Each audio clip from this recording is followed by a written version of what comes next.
Hello friends, welcome to my channel बेनस group of commerce.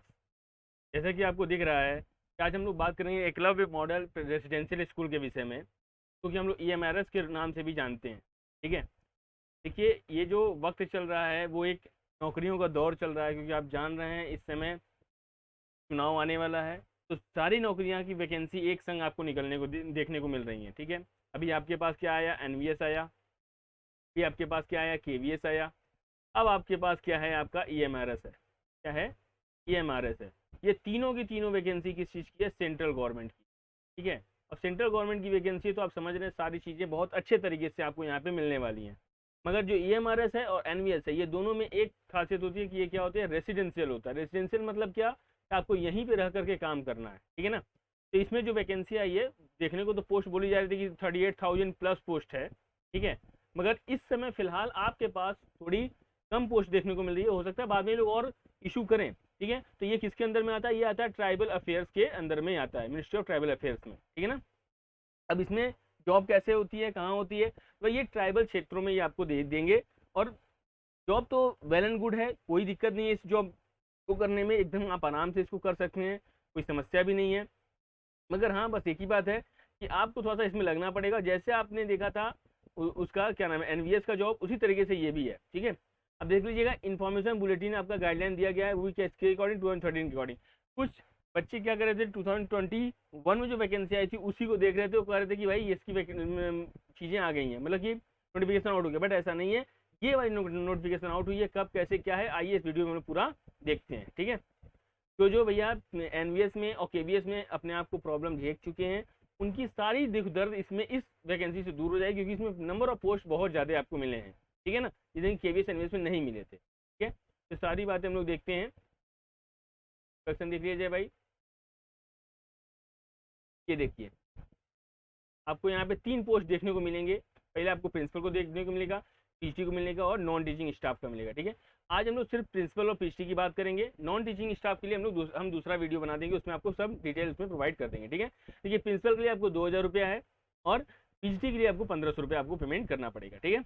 और ये देखिए, आपको ऑनलाइन सबमिशन अप्लीकेशन फॉर्म है अप टू 23:15 से 31 जुलाई ऑफ द 2023। मतलब कि हो सकता है ये आज ही से आपको क्या हो जाए, आपको ये लागू हो जाएगा।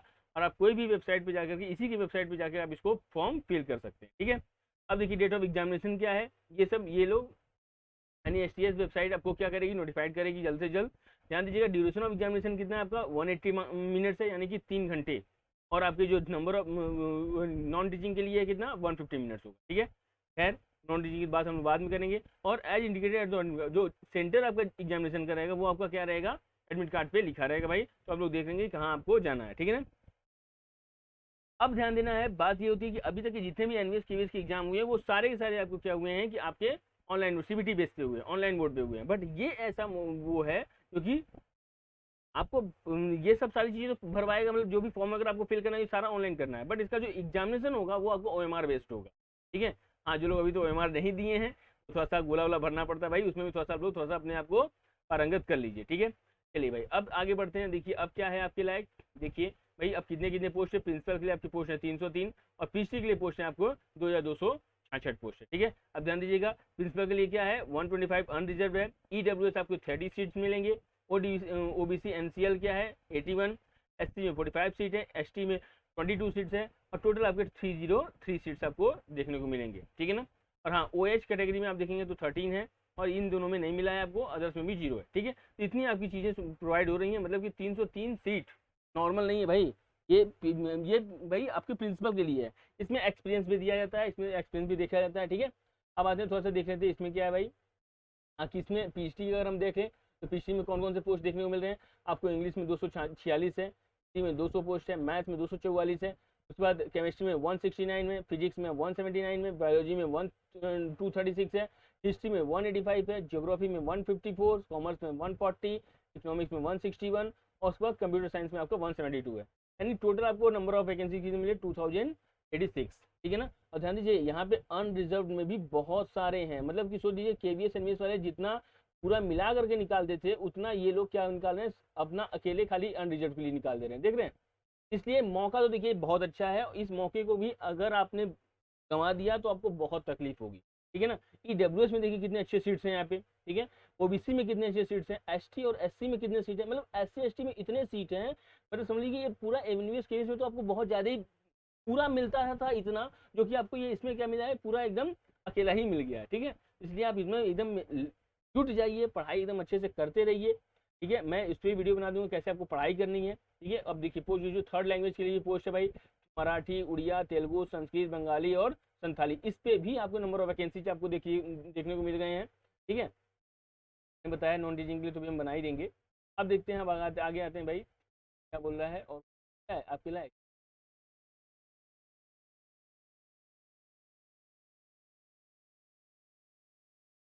हाँ भैया, अब देखिए प्रिंसिपल के लिए क्या है, आपका लेवल 12 का जॉब है, उसके बाद 78,800 क्या है बेसिक पे है, और ये इतना तक जा सकते हैं भाई। लेवल 8 का है आपका क्या पीजीटी का, ठीक है।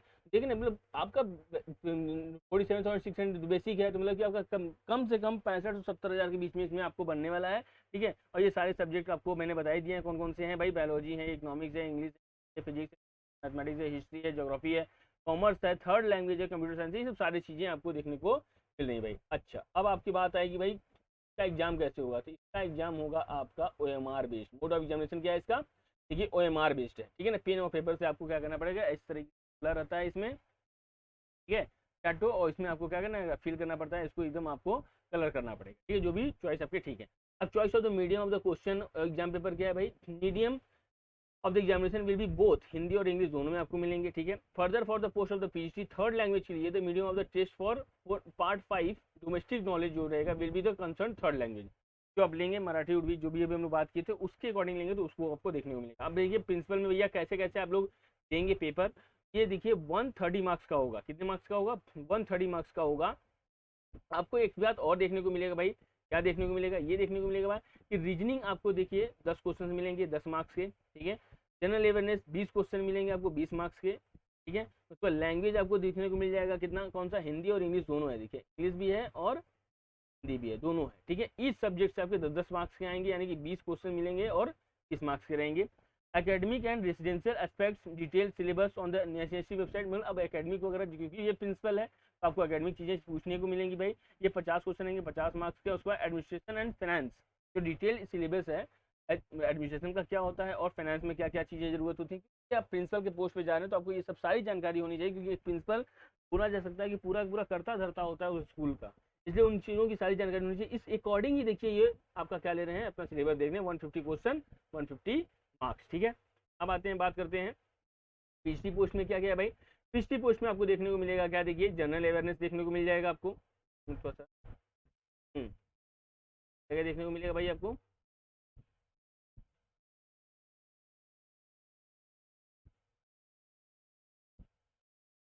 इस वजह से इसको थोड़ा हाँ ये देखिए। अब देखिए पीएचडी में एग्जामिनेशन ऑब्जेक्टिव रहेगा 130 मार्क्स रहेगा और लैंग्वेज का रहेगा 20 मार्क्स, ठीक है, यानी कि 150 हो गया भाई।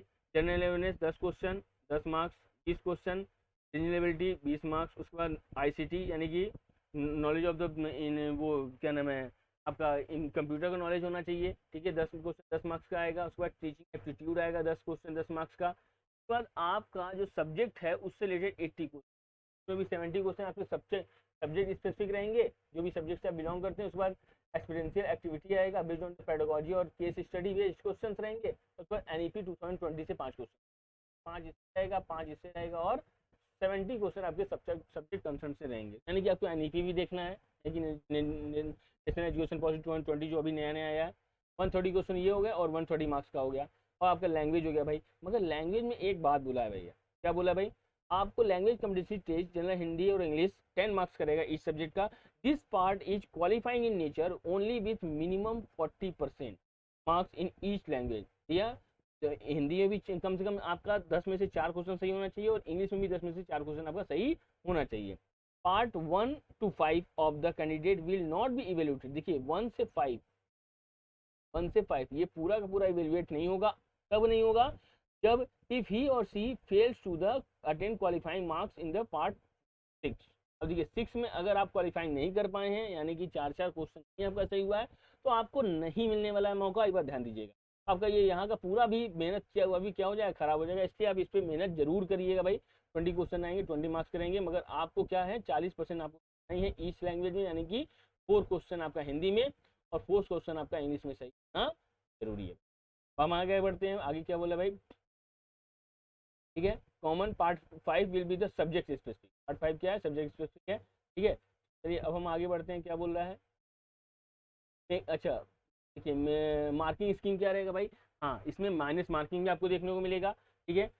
बोला है कि one marks shall be awarded for every correct answer, अगर करेक्ट आंसर दिए हैं तो आपको 1 मार्क्स मिलेगा, मगर अगर आप इनकरेक्ट कर दिए हैं तो आपका क्या हो जाएगा, 1/4 आपकी माइनस मार्किंग भी, मतलब कि अगर 4 क्वेश्चन सही गलत मतलब गलत कर देंगे तो एक सही वाला क्वेश्चन का भी मार्क्स आपका चला जाएगा, ठीक है। एवरी इनकरेक्ट अनआंसर्ड क्वेश्चन के लिए कोई बात नहीं भी, will not be given any marks, मतलब कि अगर आप कुछ किए ही नहीं है, उसमें कुछ गोला वाला भी नहीं बने हैं, तो इसका मतलब है कि आपका वो कॉपी चेक नहीं होगी, वो क्वेश्चन चेक नहीं होगा और आपको उस पर कोई नेगेटिव मार्किंग वगैरह नहीं माना जाएगा, ठीक है।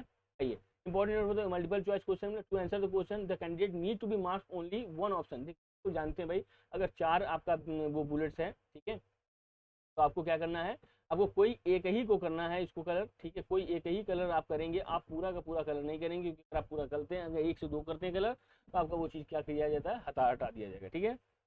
अच्छा ध्यान दीजिएगा, 2 से 3 दिन में ये आपको क्या हो जाएगा, डिस्प्ले भी हो जाएगा, आप जो देंगे पेपर वो आपका 2 से 3 हो जाएगा। अगर कुछ गड़बड़ी आप पाते हैं तो उसके लिए अब क्या हो जाएगा, 1,000 रुपये दे करके आप उसको सही करवा सकते हैं, तो नहीं अब वो पब्लिश किए रिजल्ट, आपको लगा कि नहीं कुछ होना चाहिए तो भाई, तो इसलिए आपको वो भी आपको बेनिफिट देंगे भाई, आप उसको सही करवा सकते हैं अगर आपको लगता है तो, ठीक है। अब आगे बढ़ते हैं सिलेबस, तो एग्जामिनेशन में आपको सिलेबस में बाद में आपसे चर्चा कर दूंगा, तो जनरल इंस्ट्रक्शन तो आप पढ़ लीजिएगा, कोई समस्या नहीं है। Important instruction for the candidate, ये तो एडमिट कार्ड वगैरह से रिलेटेड है, इनमें जो हमारे मतलब रफ वर्क के लिए आपको सीट दिया जाएगा, और वो भी आप जब आप निकलेंगे तो इन्विजिलेटर को आपको देख के हटना पड़ेगा, तो आप टेंशन मत दीजिए, आपको वो प्रोवाइड की जाएंगी। हाँ प्रिंसिपल के लिए भी क्या है, 50 साल आपकी एज होनी चाहिए, प्रिंसिपल के लिए एज कितनी होनी चाहिए, 50 ईयर्स आपको बोल रहा है भाई, तो आप 50 ईयर्स का एज लेकर के आप उसको देख सकते हैं, कोई समस्या नहीं आएगी, ठीक है।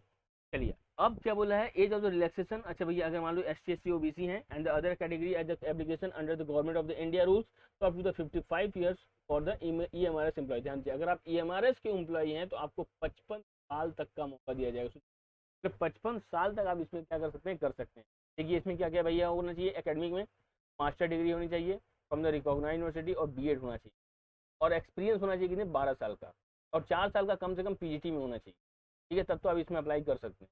एक्चुअली तो वर्किंग है फुली रेसिडेंशियल, अब ध्यान दीजिएगा अगर डिजायरेबल, ये डिजायरेबल भी मान लेंगे, कब, ये सब तो इसेंशियल है, मगर इसके सकते डिजायरेबल भी मान लेंगे अगर experience of working the fully residential school में अगर आप कर चुके हैं पहले काम, तब प्रोफिशिएंसी है आपके इंग्लिश हिंदी और रीजनल लैंग्वेज में, तभी आपको वो मानेंगे, डिजायर कर सकते हैं वो, और उसके बाद working knowledge of the computer आपका होना जरूरी है, ठीक है।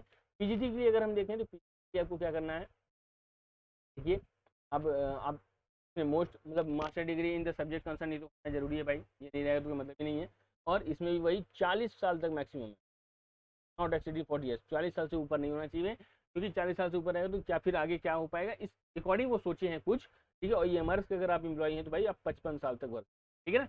अब आते हैं भाई इंग्लिश में है तो इंग्लिश होना चाहिए, master degree in subject concern, ठीक है।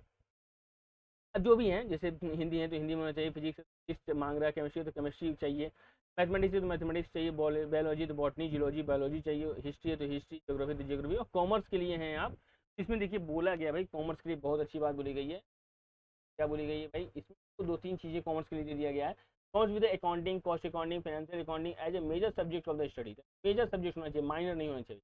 Holders of the degree of the MCOM in applied, ठीक है, business economics shall not be eligible, देखिए अगर आप होल्डर्स हैं अप्लाइड के तो आपको ये एलिजिबल नहीं है, और ना ही बिजनेस इकोनॉमिक्स अगर आप किए हुए हैं तो भी आपको एलिजिबल, इकोनॉमिक्स में अगर आप देना चाहते हैं इकोनॉमिक्स PhD, अगर रीजनल लैंग्वेज है तो रीजनल लैंग्वेज आपको होना चाहिए, ठीक है। Master degree in any subject other than the subject mention above will not be consider, अगर इसके अकॉर्डिंग अगर अलग है आपका कोई मास्टर तो आपको हम कंसर्न नहीं करेंगे, ऐसा ही हमारे आपको बोल दिया पहले से, ठीक है। अब देखिए इस तरह आपको दे दिया भाई, आप क्या क्या करते हैं, अगर PC तो आपको क्या चाहिए, ये तो था अभी ए इसेंशियल क्वालिफिकेशन ए था। अब हम आते हैं इसेंशियल क्वालिफिकेशन बी में, के लिए आपको BEd डिग्री आपको जरूरी है, in case of the integrated 4 years degree course BEd is not required, अगर आप इंटीग्रेटेड में है तो आपको 4 साल का अगर है आपके पास बीएड तो आपको चीज़ें हैं तो आपको बीएड की ज़रूरत नहीं मानी जाएगी। ठीक है, आगे हम आगे बढ़ते हैं भाई, क्या बोल रहा है और आपके लायक क्या है भाई देख लिया जाए। ये देखिए आपको रिलैक्सेशन दिया जा रहा है एज में, रिलैक्सेशन जैसे आप नॉर्मल सब लोग देते हैं वैसे आप भी दे सकते हैं भाई, कोई दिक्कत नहीं। और आपके लायक कुछ ऐसा है, EMRS employees are those who are appointed on regular. ध्यान दिए ईएमआरएस में कौन से एम्प्लॉय की बात कर रहा है, ये जो रेगुलर पे स्केल्स पे हैं उन्हीं को ये मांगेगा। अब कॉन्ट्रेक्चुअल और डे वाइज भले देख लेंगे एक बार, मगर ऐसा कुछ है नहीं क्योंकि नोटिफिकेशन में तो ऐसा दिया नहीं है कि ईएमआरएस एम्प्लॉय उन्हीं को मांग रहा है जिनका कि रेगुलर पे स्केल में वो है, तभी हम मान सकते हैं। ठीक है, तो जब applying the response of the ESG, the advertisement should satisfy themselves regarding the eligibility of the post applied। भैया आप नोट पढ़ लीजिए, आप अगर उसके लायक हैं तभी भरिए, अदरवाइज मत भरिए। और बोला since individual scrutiny of a very large number of the application may not be feasible, the consideration of the application at the time of the written test will be provisional only। ठीक है भाई, provisional आपके पास होना चाहिए। Verification of the document shall be carried out by the NSC before appointment.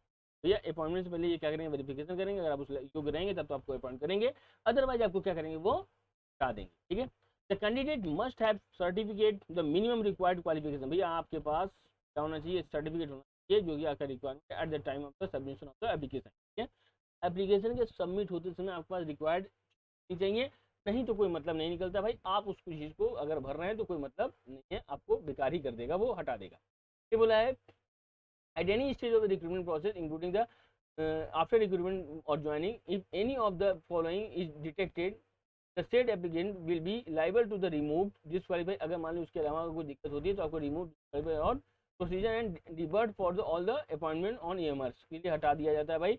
NSC and her his application appointment will be rejected for wise if the application has provided wrong information। अगर आप wrong information देते हैं, submitted false document करते हैं, तब सबसे relevant information अगर आप suppress करते हैं, restore of the unfair means during the recruitment process करते हैं, तब found guilty of the imprisonment but created disturbance affecting the smooth conduct of the written OMR test अगर कुछ होता है उसमें अगर आप कुछ मिसबिहेव करते हैं उसमें भी, और उसके बाद हैज अपलोडेड नॉन ह्यूमन और इररिलेवेंट फोटोग्राफ अगर आप करते हैं तो भी आपको क्या हटा दिया जाएगा। एज रिलैक्सेशन जैसे सब में होता है वैसे इसमें भी है, आपको ये है।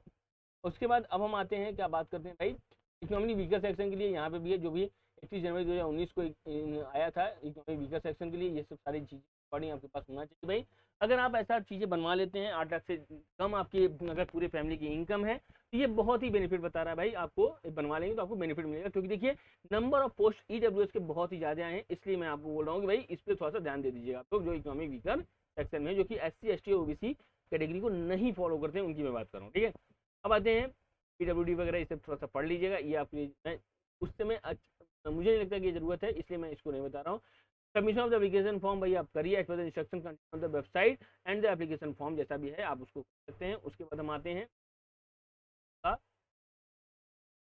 हाँ breach of the examination rules वगैरह कुछ करते हैं तो उसके लिए भाई वो कार्रवाई करेंगे, उसमें पनिशमेंट वगैरह दे सकते हैं, कैंसिल कर सकते हैं आपका रिजल्ट, ऐसा कुछ उनके पास है अथॉरिटी की। अगर आप कुछ गलत काम करते हैं तो उसको आपको हटा देंगे।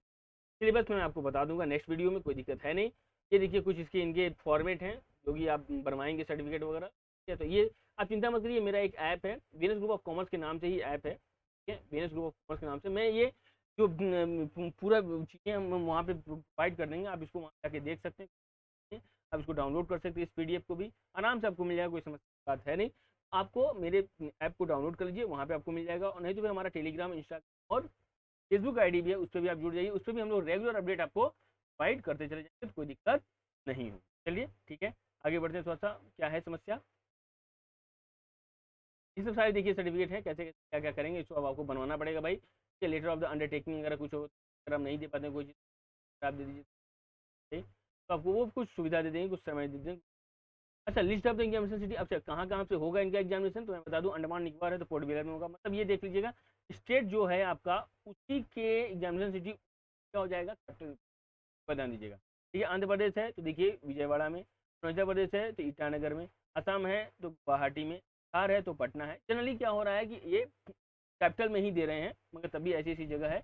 और अगर आप बिहार के और इस जगह के अगर निवासी हैं तो भाई मैं बता दे रहा हूँ बहुत ही बेनिफिट है, क्योंकि ये आपके उसमें ही देंगे। देखिए बिहार का देखिए कहाँ है, पटना में दिया जा रहा है। ठीक है, आपका उत्तर प्रदेश का दे देंगे ये लोग कहाँ पे, अगर आप उत्तर प्रदेश से हैं तो भाई उत्तर प्रदेश का आपका कहाँ है, लखनऊ में। इस तरीके से आपका एग्जामिनेशन सेंटर भी दे देंगे, कोई समस्या की बात नहीं है। OMR बेस है तो इसके लिए कोई और अच्छी बात है भाई, क्योंकि अब कंप्यूटर वाली बात है नहीं कि चीज़ें वगैरह होगा, ठीक है। इसमें तो बहुत अच्छी बात है कि आपको बहुत जल्दी ही इसमें रिकमेंड हो जाएगा और बहुत बढ़िया आपको बेनिफिट भी मिल जाएगा और आपको वो चीज़ें मिल भी जाएंगी, ठीक है।